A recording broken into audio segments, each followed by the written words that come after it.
Jose Luis Bilbao Bizkaiko Ahaldun Nagusia Gernikako batzarretxean azaldu da Bizkaiko Ahaldun Nagusiaren adierazpen publikoa irakurtzeko. Adierazpenean Aldundiko agintari gorenak agintaldi honen lehen urteari buruzko balantza egin du, eta datorren ekitaldiari buruzko gogoeta eta azterketa batzuk egin ditu. Besteak beste, honako gai hauek aztertu ditu Ahaldun Nagusiak: ekonomia eta enpleguaren krisia eta susperraldia, zerga sistemaren etorkizuna, iruzur fiskalaren kontrako borroka, gizarte politikei eusteko konpromisoa eta abar. Hasteko, Jose Luis Bilbaok bere gobernuaren 10 ardatzak gora ekarri ditu.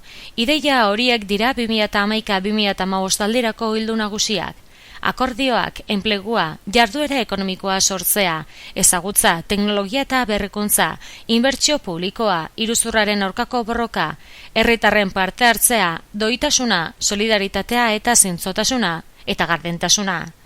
Jarraian, azken urte honetako lorpenak gogorazi ditu eta etorkizunera begira erronkak, ekonomia, autogobernua eta elkartasuna direla esan du. Halaber, Jose Luis Bilbao adierazi du Bizkaian badaukagula eredu bat krisitik ateratzeko eta gure lurraldearen eta herriaren interesak defendatzeko.